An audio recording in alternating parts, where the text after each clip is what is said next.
Hello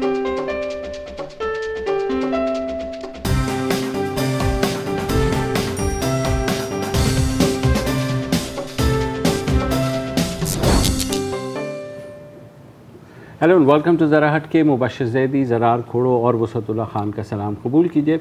यूँ तो हमें बहुत से पहाड़ जैसे चैलेंजेस का सामना है और जिसमें सबसे बढ़कर तेज़ी से बढ़ती हुई आबादी है, तालीम का शोबा है और सेहत का शोबा।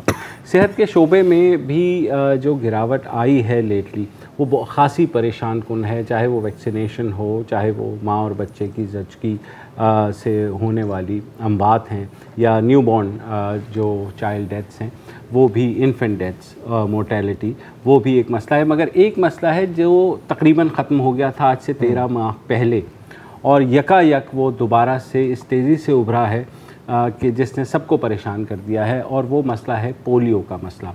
आज से 13 माह पहले तक पाकिस्तान में सन 2018 में सिर्फ 12 केसेस रिपोर्ट हुए थे, मगर अचानक क्या हुआ कि गुज़िश्ता साल 2019 में ये केसेस बढ़कर 135 हो गए और अभी 15 दिन में ही जनवरी के कोई तकरीबन 15 के करीब केसेस हर रोज़ाना की बुनियाद पर सामने आए हैं। जो टैली है वो अब तकरीबन 150 तक जा पहुंची है।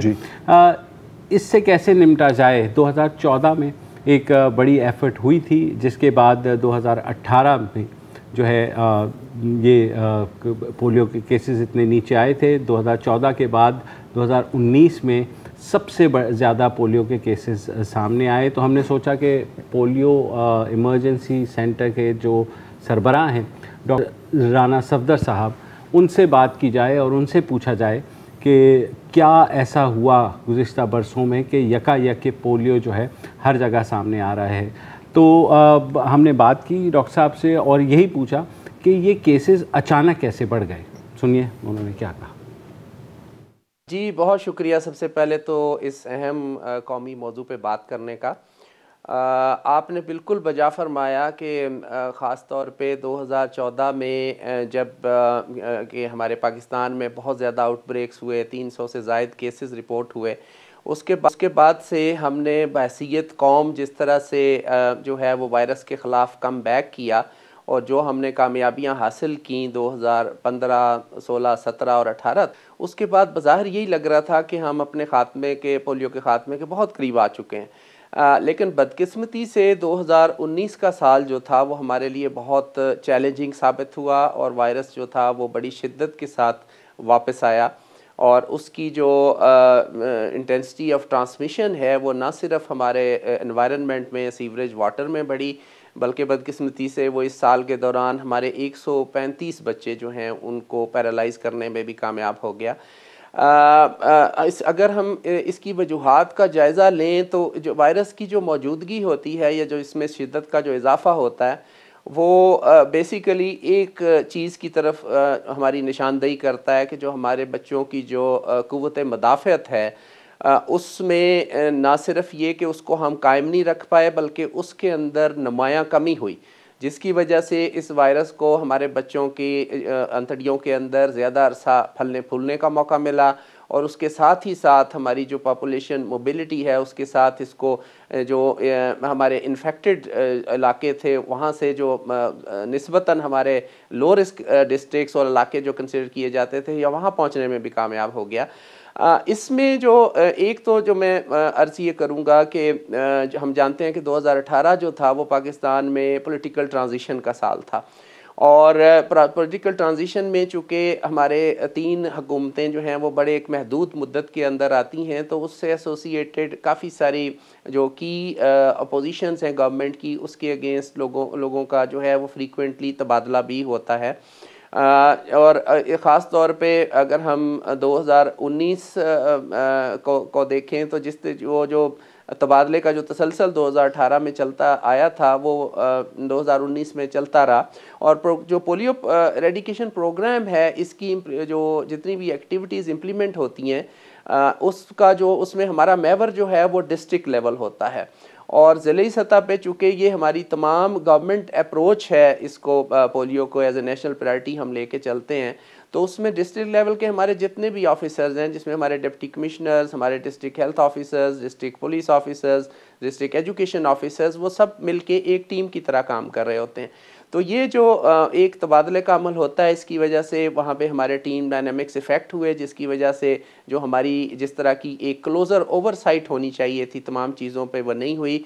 इसके साथ ही साथ मेरा ख्याल है कि प्रोग्राम के पार्ट में भी ये कमी रही कि हम जो है वो जितने नए आने वाले हमारे ऑफिसर्स होते थे, उनको हम क्विकली ऑन बोर्ड नहीं ले सके प्रोग्राम के हवाले से कि जी हमें किस नौइयत की कोशिशें करने की ज़रूरत है, किस नौइयत की तवज्जो दरकार होती है। लेकिन इसके साथ ही साथ जो एक बहुत बड़ा मसला जो प्रोग्राम के लिए इस दौरान में पेश आया, वो जो सोशल मीडिया के ऊपर जो प्रोग्राम की वैक्सीनेशन के हवाले से और प्रोग्राम के पोलियो एरेडिकेशन की एफर्ट जो ग्लोबली हो रही हैं, उसके हवाले से बहुत सारा एक जो है वो मनफी प्रोपेगेंडा, वो उसका एक तसलसल चलता रहा। अनफॉर्चुनेटली इसका आगाज़ भी 2018 में हुआ, फिर उसमें आके शिद्दत आती गई और थ्रू 2019 में आके उस शिद्दत में ना सिर्फ नुमाया इजाफा हुआ, बल्कि उसमें उसकी नौयत भी चेंज हो गई। और इसमें जो हमारे देखने में ये आया कि जो मुख्तलिफ जो अनासर थे, जो किसी भी वजह से जो प्रोग्राम की काम को कामयाब होता नहीं देखना चाहते थे, उन्होंने मुख्तलिफ़ किस्म की फ़ेक वीडियोज़ का इस्तेमाल किया और उसमें बच्चे जो हैं वो जो किसी भी वजह से जो अगर अलील हैं, खुदा न खास्ता किसी बच्चे की किसी भी वजह से डेथ हुई है, तो उसकी जो है वो उन्होंने एक फ़ेक वीडियोज़ बना के उस पर एक जो गलत किस्म की कमेंट्री डब करके ये मैसेज देने की कोशिश की, लोगों को गुमराह करने की कोशिश की कि खुदा न खास्ता जो है वो इस वैक्सीन की वजह से ये जो है वो बच्चे की हालत हुई है। उसकी वजह से लोगों के अंदर जो था बहुत सारी जो अनफॉर्चुनेटली जो अनफाउंडेड मिसकॉन्सेप्शंस हैं वो लोगों के जहनों में आ गई। और उस नतीजतन जो अप्रैल में हमारी एक बड़ी अहम जो हमारी कौमी कैंपेन थी, जिसमें तकरीबन 4 करोड़ बच्चों को हमने पहुंचना था, उसमें पेशावर में इसी तरह के एक जो अफवाहें उड़ी, उसकी वजह से उसकी शिद्दत इस हद तक बढ़ी कि लोग जो थे वो तशद्दुद पे आ गए। इवन वहाँ पे एक हेल्थ फैसिलिटी को जला दिया गया। और फिर इस खबर को जिस तरीके से मुख्तलिफ हमारे मीडिया चैनल्स पे बग़ैर तस्दीक के उसको फैलाया गया, उसकी वजह से एक पूरे पाकिस्तान में तमाम वालिदैन के अंदर एक पैनिक की जो सूरत हाल पैदा हो गई और लोग जो है वो वैक्सीन के हवाले से मुख्तलिफ़ किस्म के शूक व शुबहात में मुब्तला हो गए। नतीजतन उस कैंपेन के दौरान जो है वो तकरीबन 20 लाख के करीब हमारे बच्चे थे जिनको कि हम वैक्सीनेट नहीं कर पाए। और उसके बाद ये जो लोगों के अंदर जो जिस तरह के खदशात पैदा हुए थे, उसको दूर करने के लिए वक्त चाहिए था, लिहाजा प्रोग्राम को अपनी कैंपेन्स के अंदर पाज लेना पड़ा। और अगर देखा जाए तो उसके बाद जो हमने जो पहली अभी नेशन वाइड कैंपेन की है उस साने के बाद, वो हमने दिसंबर में की है, जो अल्लाह ताला के फजल करम से बड़ी कामयाब कैंपेन साबित हुई। उसकी वजह भी ये थी कि इस दौरान में हमने जो था वो ना सिर्फ प्रोग्राम ने अपनी जो खामियां थी उसका तनकीदी जायज़ा लिया, उनको एड्रेस करने की कोशिश की, बल्कि जो सवालात लोगों के जहन में डाल दिए गए थे उनका जवाबात भी देने की कोशिश की। और नतीजतन इस कैंपेन के दौरान हम जो है वो तकरीबन 4 करोड़ बच्चों को अपनी बड़ी कामयाबी से पहुंचने में कामयाब हुए। लेकिन अब ये चूँकि जो अभी तक क़ुव्वत मुदाफ़अत के अंदर जो ये इम्यूनिटी गैप जो पैदा हो चुका है हमारे बच्चों में, ये चूँकि इतना ज़्यादा है, फिर तकरीबन 8 माह के दौरान चूँकि कैंपेन का ना होना और उसके साथ साथ जो रूटीन इम्यूनाइजेशन में हिफाजती टीका जात जो गवर्नमेंट फ्राहम करती है, बदकिस्मती से उसकी कवरेज जो है वो भी हमारी अप टू दी मार्क नहीं रही। तो उसकी वजह से ये जो इम्यूनिटी गैप है, इसको प्लग करने के लिए हमें बहुत ज़्यादा अब मेहनत करनी पड़ेगी, जिसका एक अच्छा आगाज़ हमने दिसंबर कैंपेन से कर दिया हुआ है। इसके साथ ही साथ फरवरी और अप्रैल में हमारी जो 2 इसी तरह की कौमी मुहिम 2 और होंगी, जिसमें हम तमाम 4 करोड़ बच्चों को पूरे पाकिस्तान में इंशाल्लाह पहुंचेंगे, वैक्सीनेट करेंगे। और इसके अलावा इन कैंपेन्स के दरमियान में हमने वो अज़ला और वो इलाके ख़ास तौर पे मार्क कर लिए हैं जहाँ पे इस वक्त वायरस का रिस्क ज़्यादा है। तो वहाँ पे हम टारगेटेड केस रिस्पांस है, एक इसी हफ्ते हमने उसका आगाज़ किया है कुछ मुंतखब अज़ला में, और इसके साथ ही साथ जो फरवरी और अप्रैल के दरमियान में मार्च के महीने में एक इसी तरह का इंशाअल्लाह ताला केस रिस्पांस हम और करेंगे। और हमें इस बात की बहुत उम्मीद है कि ये काविशें जो हमने दिसंबर से जिसका आगाज़ किया, ये इंशाल्लाह दिसंबर से लेके अप्रैल तक जो ये हमारी रिपीटेड वैक्सीनेशन एफ़र्ट्स होंगी, इसकी वजह से हम इस जो क़ुव्वत मुदाफ़अत में इस वक्त जो गैप मौजूद है इसको हम प्लग कर पाएंगे और फिर वहाँ से इंशाल्लाह ताला हम दोबारा जो है वो ज़ीरो पोलियो के लिए जो हमारी काविशें हैं उसको इंटेंसिफाई करेंगे। बिल्कुल इंटेंसिफाई करेंगे। अब इसमें दो चीज़ें हैं। आई मीन एक तो जाहिर है कि ये जो पॉलिटिकल ट्रांजिशन की बात की, अफसोस आता है। आइडियली मतलब ये जो चीज़ें हैं बिल्कुल ये इनका इदारों से तो नहीं होना चाहिए। ओके, हुकूमतें बदलने से भी नहीं होना चाहिए। लेकिन प्रैक्टिकल बात ये भी है कि बिल्कुल वही जो अफसरान हैं वो फिर आप उनकी ड्यूटी शिफ्ट हो जाती है और ज़ाहिर अगर ऊपर से ऑर्डर मिले कि सर इलेक्शन है आपने ये करना है तो आपको ये करना है। इट इज़ अनफॉर्चुनेट, लेकिन मैं चलो समझ सकता हूँ। दूसरी जो बात है जहाँ तक ये मनफी प्रोपेगेंडा की है, हाँ, और ख़ास तौर पर अच्छा इसमें दो चीज़ें हैं, सोशल मीडिया और मेन स्ट्रीम मीडिया, तो एक एक करके बात करते हैं। बदकिस्मती के साथ इसमें भी हमारी अप्रोच जो है ना वो रिएक्टिव है, वो प्रोएक्टिव नहीं है। और मैं मिसाल देता हूँ, वीडियो आ गई, किसी ने वीडियो बना ली, ठीक है, जब वो वीडियो आ जाएगी फिर आप उसको डीबंक करने की कोशिश करेंगे। उस वक्त तक गांव जल गया होता है, बस्ती जल गई होती है, कोई फ़ायदा नहीं है राखों को बताना कि सर ये नहीं होना चाहिए था। आपको पता है कि ये हर दफ़ा होता है, उससे पहले कोई एडवाइजरी दे दें कि जी बीवेयर ऑफ फेक न्यूज़। उसके बाद क्या फ़ायदा जब बंदूक से गोली निकल गई उसको आप कैसे रोकोगे? और ये कोई करना इतना मुश्किल काम भी नहीं है यार। अगर आपके एसएमएस पर से नो टू करप्शन आ सकता है नैब से, हाँ, कि डैम फंड में पैसे दें, अगर ये आप कर सकते हैं तो आप ये भी कर सकते हैं। दूसरी बात है कि आप टीवी चैनल्स को क्यों नहीं पाबंद कर सकते कि पहले से आप एडवाइजरीज लॉन्च करें और आप बाकायदा गाइड दें यार कि अगर इस तरह की चीज आपके सामने आती है आप इसकी तस्दीक कैसे कर सकते हैं। कोई हेल्पलाइन दो, हजार तरीके हैं यार, इट्स नॉट रॉकेट साइंस। दूसरी बात, आपको याद होगा कि जब पोलियो कैंपेन के खिलाफ ये मनफी प्रोपेगेंडा चल रहा था तो एक पूरा टॉक शो हुआ था, याद है आपको? बिल्कुल। हमने उसको डीबंक भी किया था इसी शो पर, जिसमें 2 नंबर के जो ये कंस्पिरेसी थियरिस्ट डॉक्टर्स, गोरे, क्योंकि गोरा है यार, गोरा बोल रहा है तो जाहिर है झूठ तो नहीं बोल सकता ना गोरा, ये हमारा कॉम्प्लेक्स है ना एक, उनको लेकर पूरा 1 घंटा लगाया था एक साहब ने इस पर, ठीक है। अच्छा, मुझे याद है मेरे बाबर बिन अता से भी इस पे बात हुई थी और मैंने उनको मैसेज भी भेजा था कि यार वैसे तो मतलब आप लोग बड़ा चेंजे कर रहे होते हो ना, इसके खिलाफ आपने क्या एक्शन लिया है? मैं और कुछ सुनना ही नहीं चाह रहा। तो बाद में पता लगा कि जी यूट्यूब से हमने हटा दिया। अच्छा, पैमरा क्या कर रहा है यार? हाँ, वैसे तो मतलब इतने ढेर भर के नोटिस आ रहे होते हैं आपको, ये नहीं है, ये नहीं है, ये हो रहा है, उसने स्लीवलेस पहनी हुई है, एडवाइजरी, ये एडवाइजरी, इस पर क्या आप सो गए हैं? ये कोई इंपॉर्टेंट इशू नहीं है आपके लिए ना शायद। जब दहशतगर्दी, वेयर इज द दहशतगर्दी के वाकया, आपने एक कोड ऑफ कंडक्ट बनाया था ना, और मेरे ख्याल में ये ज्यादा खतरनाक है। और दहशतगर्दी तो खत्म हो गई है, दहशतगर्दों को तो आप फिर भी खत्म कर सकते हो, ये तो चीज वापस ये तो जाने का नाम ही नहीं ले रही। तो where is the action against that host? अगर ये जो मनफी प्रोपेगेंडा ये कह रहे हैं बिल्कुल सही कह रहे हैं और मैं इनको कुछ नहीं कह रहा, इनका ये काम नहीं है, आई एक्सेप्ट दैट। अगर वो झूठी खबरें चली है चैनल पर तो क्या यार कोई पीनलाइज नहीं कर सकते? वैसे तो आप गायब कर सकते हो ना यार, यूं ही, हाँ, नंबर चेंज हो जाते हैं। क्या ये दिस इज नॉट इम्पोर्टेंट? सही बात है। क्या और वजीर सेहत मुझे नहीं याद कि वो उस वक्त आए हों और उन्होंने आकर के कुछ कहा हो। करना भी है तो उसके बाद होता है ना यार, ये काम होता है पहले से करने का, पहले से करने का। वक्फा ले लेते हैं।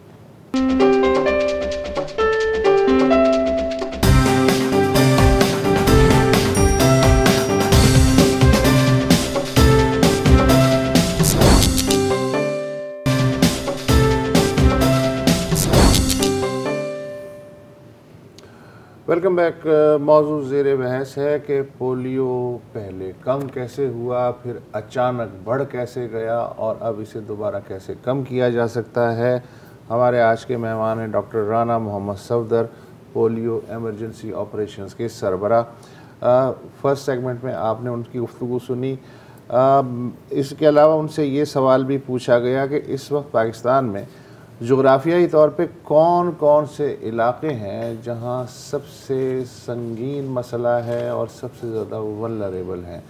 तो डॉक्टर सफदर ने ये जवाब दिया। जी, इस सिलसिले में मैं ये अर्ज़ करूँगा सबसे पहले तमाम जो नाज़रीन हैं उनकी मालूमात के लिए कि इस वक्त जो पाकिस्तान के अंदर जो वायरस की है उसकी मौजूदगी जो है वो एक बड़ी वाइड स्प्रेड है। हम जो पाकिस्तान पोलियो एरेडिकेशन प्रोग्राम है, हम कोई तकरीबन 60 के करीब ऐसी साइट्स हैं जहाँ पे हर माह हम सीवरेज का सैंपल लेके उसमें हम वायरस की मौजूदगी को जांचते हैं और उसकी बेसिस पे अपना रिस्पांस जो है वो हम जनरेट करने की कोशिश करते हैं। इस वक्त तकरीबन हमारे 50% जो ऐसी जगह हैं जहाँ से हमें मुसलसल वायरस की मौजूदगी जो है वो हमें साबित हो रही है। उसमें हमारे तमाम के तमाम जो बड़े शहर हैं, ख़ास तौर पे हम एक टर्मिनोलॉजी यूज़ करते हैं कोर रिजर्वायर्स, ये वो इलाके हैं जहाँ पे के वायरस जो है वो दहाइयों और सदियों से ना सिर्फ मौजूद है बल्कि इसके लिए ऐसा एनवायरनमेंट मौजूद है कि जहाँ पे ये ज़्यादा देर तक जो है वो फलता फूलता है और वहाँ से ये मुख्तलिफ इलाकों को अटैक करता है। उसमें से जो सबसे अहम हमारे लिए इस वक्त कोर रिजर्वायर है वो कराची का इलाका है। कराची में हमारी जो पॉपुलेशन का साइज़ है उसके साथ ही साथ जो जिस शिद्दत के साथ हमारे जो पाकिस्तानी भाई बहनें हैं वो इस कराची की तरफ या कराची से दूसरे इलाकों की तरफ मूव करते हैं, ये एक बहुत बड़ा फैक्टर है जो कि वायरस को फैसिलिटेट करता है। और उसके साथ ही साथ जो कराची के अंदर जो बहुत ज़्यादा स्लम्स ऐसे डेवलप हो गए हैं जो कि बाकायदा तौर पे प्लान नहीं है, वहाँ पे हमारी बेसिक हेल्थ सर्विसेज, हमारा जो पीने की जो पानी की जो निज़ाम है वो वहाँ की ज़रूरियात के मुताबिक नहीं है। इसी तरह हमारे सैनिटेशन के मसाइल हैं। तो इन वजूहात से जो कराची है ये हमारे लिए एक बहुत बड़ी प्रायोरिटी है बसीयत कराची के भी, और इसके अलावा जो इसमें जो पोटेंशियल है पाकिस्तान के दूसरे इलाकों को इन्फेक्ट करने का। इसके अलावा जो हमारा दूसरा कोर रिजर्वायर है रवायती, वो हमारा पेशावर और खैबर का इलाका है। इनके जो अवामिल हैं वो भी कराची से काफ़ी हद तक मिलते जुलते हैं, लेकिन यहाँ पे एक और फैक्टर जो ऐड होता है, ये अफ़गानिस्तान बॉर्डर के चूँकि करीब है और अफ़गानिस्तान साइड पे बदकिस्मती से अभी भी कुछ ऐसे इलाके हैं जहाँ पे हमारे अब जो कोलीग्स हैं अफ़गानिस्तान प्रोग्राम के वो इनएक्सेसिबिलिटी के चैलेंजेस की वजह से नहीं पहुँच पा रहे, और वहाँ से एक बच्चों की बहुत तादाद, लोगों की एक बहुत तादाद मुसलसल इन इलाकों की तरफ मूव करती है, जिसकी वजह से वायरस जो है मुसलसल हमारे इन्वायरमेंट में आता रहता है। तीसरा जो हमारा कोर रिजर्वायर्स है उसको हम कोयटा ब्लॉक कहते हैं, जिसमें कोयटा, पिशीन और किला अब्दुल्ला के इलाके हैं। इनमें भी वंस अगेन जो फैक्टर पहले मैंने अर्ज़ किए उसके साथ ही साथ जो है हमारा जो चमन बॉर्डर से है, जो जहाँ से कि हमारी मैक्सिमम पॉपुलेशन क्रॉसिंग होती है पाकिस्तान से अफ़गानिस्तान और अफ़गानिस्तान से पाकिस्तान, और उसके बाद जो उससे एसोसिएटेड जो इनएक्सेसिबल इलाके हैं जनूबी अफ़गानिस्तान के अंदर, वहाँ पे जो अफ़गानिस्तान प्रोग्राम को चैलेंजेस दरपेश हैं उन बच्चों तक रसाई के, उसकी वजह से भी वायरस वहाँ पे फ्लरिश कर रहा है जो हमें इन्फेक्ट और री इन्फेक्ट करता है। लेकिन इसके साथ ही साथ जो 2019 में हमने ये देखा कि इन कोर रिजर्वायर से ये जो वायरस था ये बड़ी तेज़ी के साथ जो इनसे मुल्हिका जो अजला हैं उनमें जाने में कामयाब हुआ। तो पेशावर जो हमारा वायरस था ये इसके साथ इसने रावलपिंडी को इन्फेक्ट किया, लाहौर को भी इन्फेक्ट किया। इसी तरीके से ये जनूबी साइड पे गया तो हमारा जो कोहाट और बन्नू डिवीजन है उसको बाकायदा तौर पे इसने इन्फेक्ट कर दिया। इसी तरीके से अगर हम सिंध में देखें तो कराची का वायरस जो था वो नॉर्थ सिंध के अजला की तरफ गया और हमारे जो लाड़काना सखर डिवीजन्स हैं उसको इन्फेक्ट किया। तो इस वक्त बदकिस्मती से हमारे जो वायरस है वो जिस तरह से फैला हुआ है, मैं इस तौर पे अब ख़ास तौर पे आपकी वसातत से तमाम वालिदैन को ये दरख्वास्त करूँगा कि आपके इस वक्त पाकिस्तान के में रहने वाला हर 5 साल तक की उम्र का बच्चा जो है उसके लिए एक वाज़े तौर पे इस वायरस का ख़तरा मौजूद है। तो लिहाजा मेरी ये दरख्वास्त ये होगी कि आप पूरे पाकिस्तान में कहीं भी रहते हैं तो जब भी जो है वो हमारी मुहिम आती है, हमारे वर्कर आपके दरवाज़ा खटखटाते हैं, बराए मेहरबानी उनको वेलकम कीजिए। अपने बच्चों को भी बाकायदा तौर पे इस अमर को यकीनी बनाएं आपके बच्चे भी वैक्सीन लें, और उसके साथ साथ जो बच्चे आपके बच्चों के साथ खेलते हैं उनको जो है वैक्सीन करना वो भी उसको अपना फरीज़ा समझें, क्योंकि अगर आप अपने बच्चों को वैक्सीनेट कर लेते हैं और बच्चे जो आपके बच्चे के सराउंडिंग में मौजूद होते हैं अगर खुदा न खास्ता उनके अंदर मुदाफ़ियत की कमी रहती है तो आपके बच्चे के लिए अभी भी वो रिस्क जो होगा वो कायम होगा। एक छोटा सा आपको ब्रेक डाउन दे दूं कि ये जो पोलियो केसेस 135 आए इसमें से सबसे ज़्यादा खैबर पख्तूनख्वा के 91 यानी 91 केसेस खैबर पख्तूनख्वा से आए, 25 सिंध के थे, 11 बलूचिस्तान के और 8 जो हैं वो पंजाब के थे। तो तो इस सारी सूरत हाल ज़ाहिर है बहुत क्रिटिकल है। और फिर जो गुज़िश्ता साल और भी बहुत सी खबरें आई। अच्छा, गुज़िश्ता साल एक खबर आई थी द गार्डियन में। हाँ। और वो यकीनन वाज वेरी स्कैरी किस्म की स्टोरी, क्योंकि देखिए 3 वैरायटीज़ होती हैं ना पोलियो के, P1, P2, P3। P2 के बारे में कहा जाता है कि ये सबसे ख़तरनाक है क्योंकि सबसे कंटेजियस भी है और ये सबसे ज़्यादा क्रिपल भी आपको करती है।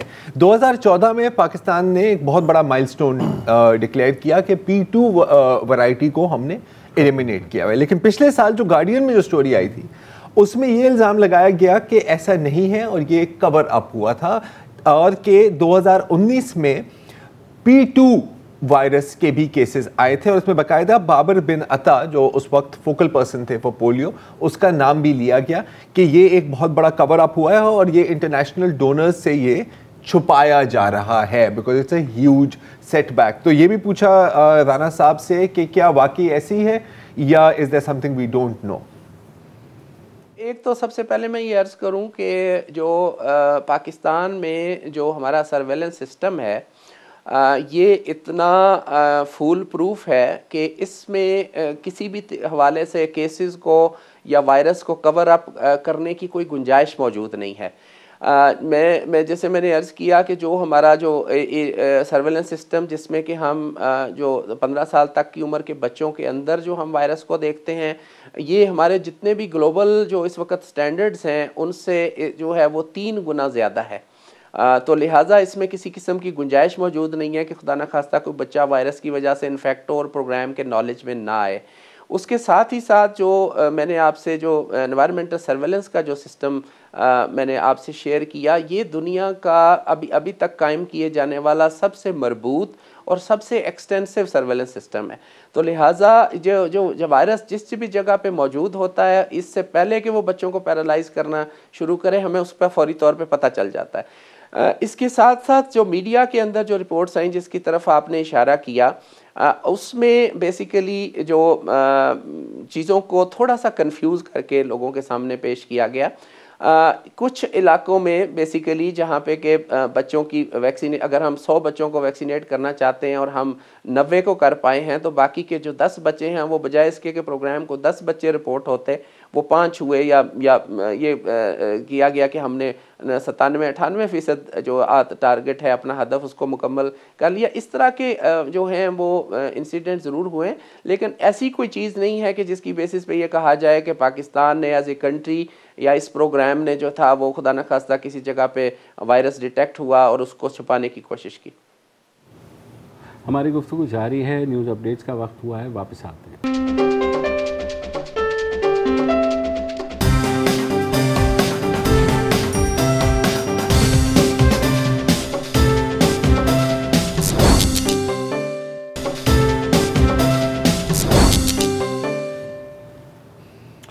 Welcome back.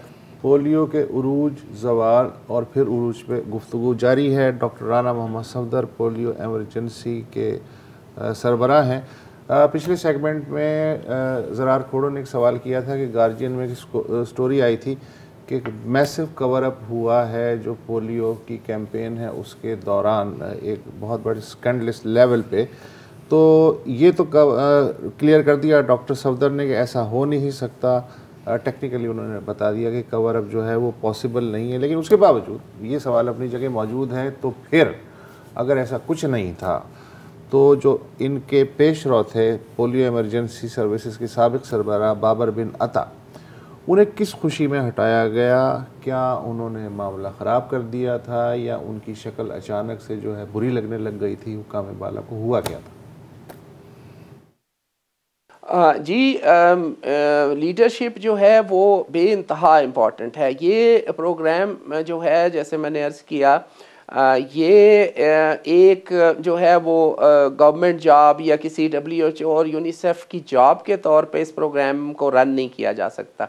ये एक मिशन है और एक मिशन भी इस नौइयत का है कि जिसमें आप ना सिर्फ अपने जो पाकिस्तान भर के बच्चे हैं और आने वाली नस्लें हैं उसके लिए ज़िम्मेदार हैं, बल्कि इस वक्त जो है वो चूँकि बाकी दुनिया जो है उन्होंने अपने जो सरज़मीन से इसका वारिस का ख़ात्मा कर दिया है, तो उन बच्चों के लिए जो सेफ़ मुस्तकबिल है, पोलियो से फ्री जो मुस्तकबिल है, उसका दारोमदार जो है वो भी हमारी कारकर्दगी पे है। तो लिहाजा इसमें जो है वो लीडरशिप की बेइंतहा इम्पॉर्टेंस है। लेकिन इसके साथ साथ मैं ये भी अर्ज़ करता चलूँ कि ये जो लीडरशिप है इसमें सिर्फ प्रोग्राम की लीडरशिप का रोल नहीं है, ये जो है एक ऐसा मिशन है जिसको कि हमारे तबके के तमाम जो सेगमेंट्स हैं उन सब ने साथ लेके चलना है और उसको अपनी ज़िम्मेदारी समझना है। इसमें जो सबसे ज़्यादा जो आगाज़ होता है वो हमारी सियासी क़यादत का है। और मुझे यहाँ पे कहते हुए बड़ा फ़ख्र महसूस होता है कि जब हमने अपनी तमाम जो सियासी पार्टीज़ की सियासी क़यादत है उसको हमने अप्रोच किया कि जी हम जो है 2019 में इन चैलेंजेस की वजह से जो है अपने हदफ में नाकाम होते जा रहे हैं और हमें सब की मदद दरकार है, तो सब ने जो है वो हमारी आवाज़ पे लब्बैक कहा। और हमने जैसा देखा दिसंबर की कैंपेन के अंदर जो है वो तमाम पार्टी इख्तलाफात को भूल के तमाम पार्टीज़ की लीडरशिप जो थी उसने ना सिर्फ हमारे जो मुहिम थी उसका मुख्तलिफ़ जगह पे इफ्तिताह किया, बल्कि मुहिम के दौरान हमें जिस किस्म की मदद की ज़रूरत पड़ी उन्होंने हमें फ़राहम की। तो ये बेसिकली जो है ये एक लीडरशिप जो है, पॉलिटिकल लीडरशिप, हमारी एडमिनिस्ट्रेटिव लीडरशिप, हमारी लीडरशिप जिसमें हमारे दूसरे माशरे के तमाम सेगमेंट शामिल हैं, मीडिया की लीडरशिप, हमारे जर्नलिस्ट, एवरीबडी जो है वो उन सब ने इसको जो है वो इसी स्पिरिट के साथ लेके चलना है। ये एक बहुत बड़ा काम है, ना सिर्फ मौजूदा नस्लों के लिए बल्कि आने वाली नस्लों के लिए भी। कंसेंसस बहुत अहम होता है, मगर सवाल ये है कि फिर क्यों इतने केसेस गुज़िश्ता बरस रिपोर्ट हुए और अब क्या होगा। मैंने डॉक्टर साहब से यही पूछा कि क्या आपके नज़र में कोई ऐसी टाइमलाइन है कि जैसे हमने 2014 से 2018 तक ड्रास्टिकली कट किए थे, तो क्या आपके जहन में अब टाइमलाइन है कि पोलियो के केसेस को बहुत सिंगल डिजिट तक या तकरीबन 10-12 तक लाने के लिए क्या काविशें और टाइमलाइन है? मेरा ख्याल है एक चीज़ जो है, ये तमाम चैलेंजेस जो आपने फरमाया बिल्कुल बजा हैं, लेकिन इसके साथ ही साथ हमें जो है वो बहसीयत कौम जो हमारा पोटेंशल है, मेरा ख्याल है उसको भी अंडर एस्टिमेट नहीं करना चाहिए। और अगर हम अपने माजी करीब में देखें तो हम जो है वो 2014 में जो है वो तकरीबन इसी तरह के हालात से दो चार थे, जबकि हमने जो था वो हिम्मत बांधी और सब ने मिलजुल के काम करना शुरू किया और केसेस को जो था वो हम बड़ी तेज़ी के साथ नीचे लेके आए। 306 के बाद 2015 में केसेस हमारे जो थे वो 54 पे गए, 2016 में हम उसको 20 पे लेके आए और फिर 8 के ऊपर।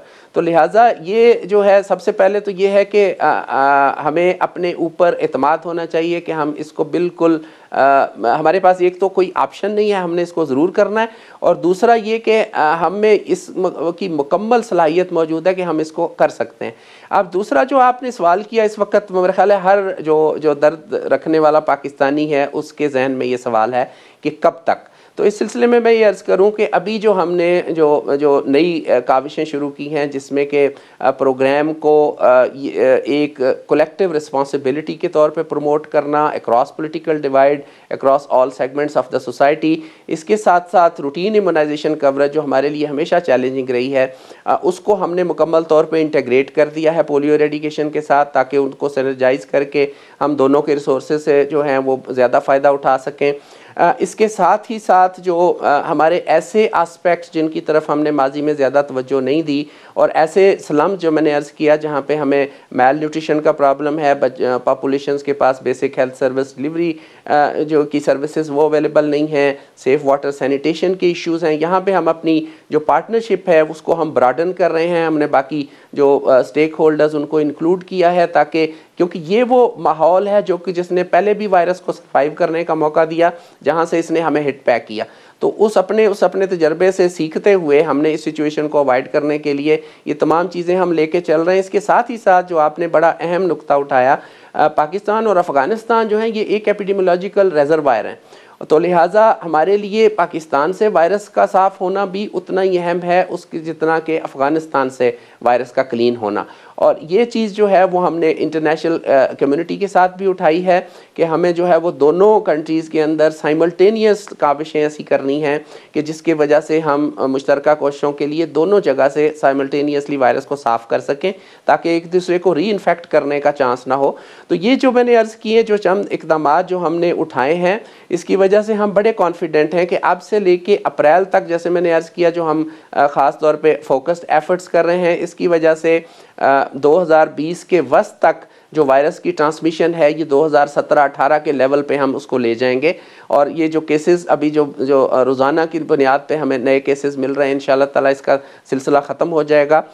इसके बाद जो है वो हम अपने इस एक्सपीरियंस के ऊपर मज़ीद बिल्ड करते हुए, और जो ख़ास तौर पे जो मैंने अर्ज़ किया इंटीग्रेटेड जो पैकेज की हम बात कर रहे हैं, ख़ास स्पेशल स्लम्स और प्रॉब्लमेटिक पॉपुलेशंस के लिए, उस पर हम फोकस करते हुए अगले 6 साल के अंदर जो है हम वायरस को मज़ीद पुश करेंगे ताकि इसको हम अपने एनवायरनमेंट में भी इसकी सर्कुलेशन को मिनिमाइज़ कर सकें।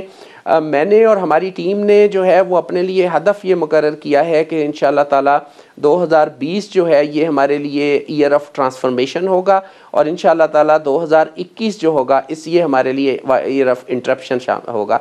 और लेकिन जैसे मैंने अर्ज़ किया कि इसके लिए हमें जो है वो तमाम जो मुआशरा है और हर पाकिस्तानी उसकी मदद दरकार है, जो कि मैं आपके तवस्सुत से ख़ास तौर पे तमाम नाज़रीन से आज दरख्वास्त कर रहा हूँ।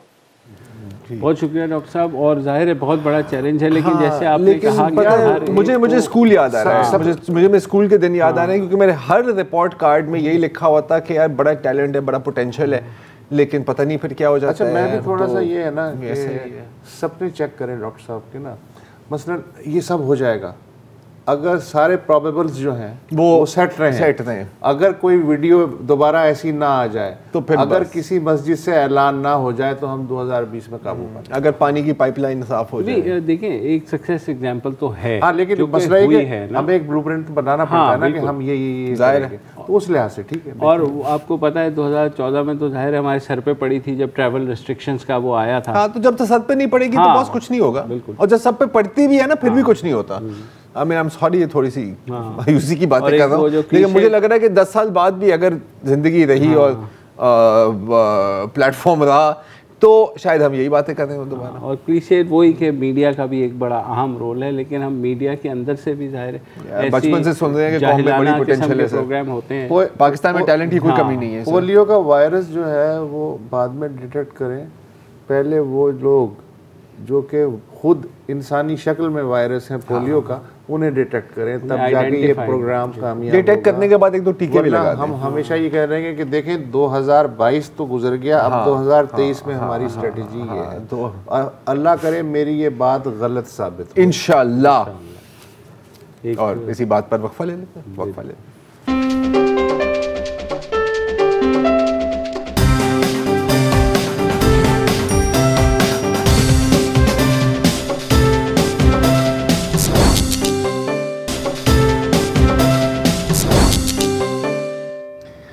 Welcome back. 2 साल गुजर गए हैं। ज़ैनब जो एक छोटी सी लड़की थी जो कसूर में कत्ल हुई थी, उनकी मौत को 2 साल हो गए हैं। और जैसे ही ये ख़बर आई और तहकीकात हुए और बंदा गिरफ़्तार हुआ तो हर जगह से एक आवाज़ आई कि जी एक वार्निंग सिस्टम, एक अलर्ट सिस्टम की आपको शदीद ज़रूरत है। इनफैक्ट, और ये मैं कोई अपनी तारीफ़ नहीं करवा रहा यहाँ पे, लेकिन उससे भी पहले से हम एम्बर अलर्ट जो यूएस में अलर्ट सिस्टम है मिसिंग चिल्ड्रन का, उस पर बात कर रहे थे। अच्छी बात यह है, अगर इसमें कोई अच्छी बात निकाल सकते हैं हम, कि इस कत्ल के बाद असद उमर साहब ने एक बिल बनाया, उसको कॉल्ड ज़ैनब अलर्ट बिल। वो पेश उस वक्त नहीं हो सका, वो वापस आ गया था, गवर्नमेंट चेंज हो रही थी। फिर बहुत और लोगों ने भी अपनी इनपुट उसमें दी। फाइनली वो पहुंचा नेशनल असेंबली में, जहां पर 8 माह वो कमेटी में फंसा रहा, उस पर डिबेट चलती रही, काफ़ी कंट्रोवर्सी भी हुई थी कि इतनी देर क्यों हो रही है। बिल आखिर नेशनल असेंबली से वो पास हो गया है और अब सेनेट में आ गया है, और सेनेट की एक और कमेटी में अब आ गया है, जहां पर पीपी के सेनेटर मुस्तफ़ा नवाज़ खोखर ने कुछ एतराज़ात रेज़ किए हैं। जहाँ तक मुझे बताया गया है तो उम्मीद है कि ये 8 महीने तक नहीं फंसा रहेगा और शायद एंड फरवरी या बिगिनिंग मार्च तक ये क्लियर हो जाएगा। मसला क्या है, एतराज़ात क्या है, उस पर हम आते हैं, लेकिन पहले मैं थोड़ी सी जो बिल की जो मेन पॉइंट्स हैं वो मैं आपको थोड़ा सा बताना चाह रहा हूँ, अब उस वक्त आप भी इसमें ऐड कर सकते हैं। सबसे पहले तो एक Zainab alert response and recovery agency बनाई जाएगी, जो फिर तमाम पुलिस और दूसरे जो कानून नाफिज करने वाले इदारे हैं उनके साथ कोऑर्डिनेट करेगी। जैसे ही एक बच्चे की अगवा या गुमशुदगी का अलर्ट आए इस एजेंसी को, इस एजेंसी का नाम ज़ारा है, ज़ारा, तो एक ज़ैनब अलर्ट भेजा जाएगा through SMS, MMS, TV channels पर टिकर्स चलेंगे, रेडियो पर, सोशल मीडिया पर, जिसमें तमाम डिस्क्रिप्शन होगी बच्चे की और जाहिर है कि कहाँ से गायब हुआ है या अगवा किया गया है, कौन से कपड़े पहने हुए थे, and so on and so forth. इसके साथ एक नेशनल टोल फ्री हेल्पलाइन भी बनाई जाएगी जहाँ से फिर इंफॉर्मेशन भेजी जाएगी टू ज़ारा। जाहिर है कि अगर डेटाबेस नहीं है तो इसका कोई ज़्यादा इसकी आप मॉनिटरिंग नहीं कर सकते, तो एक ऑनलाइन नेशनल डेटाबेस बनेगा जो national commission on the rights of the child के पास होगा और इसमें हर एक डिटेल ऑन रिकॉर्ड होगी कि कहाँ अगवा हुए या कहाँ से गायब हुए, क्या एक्शन लिया गया, अभी स्टेटस क्या है और आउटकम क्या है। और उम्मीद है मुझे कि ये पब्लिकली एक्सेसिबल होगी क्योंकि सबको ये बात जानने की ज़रूरत है। इंटरेस्टिंग बात इसमें यह है कि इसमें ज्योग्राफिकल एनालिसिस भी होगा कि अगर एक इलाके में आप देख रहे हैं कि ज़्यादा केसेस डिटेक्ट होंगे तो फिर पुलिस को पता होगा कि उन्होंने यहाँ फोकस करना है। जाहिर है मोबाइल का और इंटरनेट का ज़माना है तो एक मोबाइल ऐप भी बनेगी और मिसिंग चिल्ड्रन की बाकायदा स्पेशलाइज्ड रिकवरी टीम्स भी बनाई जाएंगी। और एक इसमें इंटरेस्टिंग बात यह है कि अगर कोई पुलिस वाला जो और SOPs बनाए जाएंगे, कोई SOPs अभी तक नहीं है कि जब आपने बच्चे को वापस भी ले लिया है तो आपने उसकी हिफाजत और उसको कैसे सेफ रखना है। और अगर कोई पुलिस एहलकार कोऑपरेट ना करे या इन SOPs पर ना चले तो उनको 1 साल की कैद और जुर्माना भी लागू हो सकता है। उससे तो और कोई डिटेल्स आप इसमें यह है कि जो थाना है जहां ये वारदात हुई है उसे 2 घंटे के अंदर अंदर ज़ारा को इत्तला देनी होगी। अच्छा, और गलत अलर्ट या इत्तला पे 6 माह कैद और 1 लाख रुपए तक जुर्माने की सज़ा भी हो सकती है। अच्छा, और आखिर में बच्चे के बारे में बुनियादी जो मालूमात हैं जी कि उसकी फिजिकल्स कैसी है, उसने कपड़े कैसे पहने हुए हैं, उसका मशागिल क्या थे, उसकी नफ्सियात क्या थी, कौन सी ज़बान, बहुत ही कॉम्प्रिहेंसिव एक परफॉर्मा है जो कि फिल करके उसका पूरा एक डिस्क्रिप्शन जो है वो तस्वीर जो है वो बन जाएगी। ये बज़ाहिर अच्छा बिल है, अच्छा बिल है, और मुझे लेकिन मैं इसे बिल नहीं समझ रहा, मैं इसे एक स्पेसिमेन समझ रहा हूँ। क्यों? उसकी वजह यह है कि ये पाकिस्तान के जो 3.5 लाख मुरब्बा मील से ज़ायद रकबा है उसमें से सिर्फ 50 मुरब्बा मील पे लागू होगा ये बिल, इस्लामाबाद कैपिटल टेरिटरी पे। जी बिल्कुल। इसका मतलब ये है, हालांकि उन्होंने नेशन वाइड हॉटलाइन नंबर तक अलॉट कर दिया 1099। हाँ, लेकिन अगर इस्लामाबाद में हो तो फिर हाँ, लेकिन वो बच्चा जो है जैसे ही इस्लामाबाद की हदूद से निकलेगा तो फिर क्या SOP है। तो एट अ टाइम अभी तो सेनेट में भी पास होगा, उसके अलावा वफाकी हुकूमत का ये फ़र्ज़ है कि चारों सूबों को और गिलगित बल्तिस्तान को और आज़ाद कश्मीर को मजबूर करें कि वो भी इस बिल को एडॉप्ट करें ताकि एक कॉम्प्रिहेंसिव नेशन वाइड चीज़ हो सके। बिल्कुल। अच्छा, अब इसमें मसला पता है क्या है, ऐसा कोई आपके पास ऑप्शन ही नहीं है, ठीक है। अब मतलब, और ये एक हमारी जो वफाकी जो फेडरल स्ट्रक्चर है ना, इसके अंदर एक बहुत बड़ी खामी है, क्योंकि ये बिल अगेन अगर सिर्फ इस्लामाबाद में आप लागू करें कोई फ़ायदा नहीं है। अच्छा छोड़ो, अगर पंजाब और सिंध में लागू है और सिंध और KP में नहीं, बलूचिस्तान और KP में नहीं है, फिर भी कोई फ़ायदा नहीं है। अगर मैं बॉर्डर पास करके बलूचिस्तान से बलूचिस्तान, कराची से बच्चे अगवा करके आप हब चले जाएं, इस्लामाबाद से बच्चे अगवा करके आप पिंडी चले जाएं, और या फिर ये है कि अटक के पार चले तो फिर क्या होना है। तो ये एक लकूना है, बहुत बड़ा लकूना है इस तरह की जो लेजिस्लेशन है। और मैं ये नहीं कह रहा कि आप प्रोविंशियल ऑटोनॉमी को रोल बैक करें, आप 18वीं तरमीम को, नहीं यार, बिल्कुल भी नहीं। लेकिन जो खामियां हैं जो आपको नजर आ रही हैं, हम जैसे लोगों को नजर आ रही हैं यार, उनको आपको रेक्टिफाई करना है। यार ये कोई ऐसा कोई पार्टिजन बिल नहीं है, इसमें कोई सियासी दो इख्तिलाफ नहीं हो सकता, कोई दो राय नहीं हो सकती। सूबाई असम्बली को फौरी तौर पे पास करना है। आपको बस भेजना कि ये है सर, आपने पाकिस्तान की जगह सिंध लिखना है, आपने बलूचिस्तान लिखना है, केपी लिखना है, पंजाब लिखना है, इतनी सी बात है।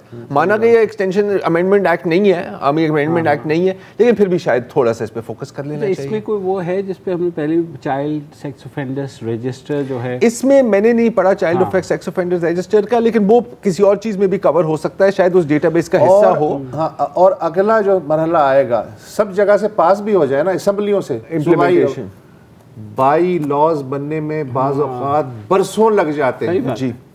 अक्सर वो एक बनते अलग ही मरहला नहीं है। है, बनते ही नहीं। लेकिन बहरहाल 1000 मील का सफर पहले कदम से शुरू होता है, उस तरह से हम बर्दाश्त करते हैं। हाँ, बस खड़े ना रह जाओ ना, खड़े ना रह जाओ, इतनी बात है। और ये जो सेनेट में जो ऑब्जेक्शंस भी आए हैं, ये ज्यादातर टेक्निकल ही हैं इन नेचर।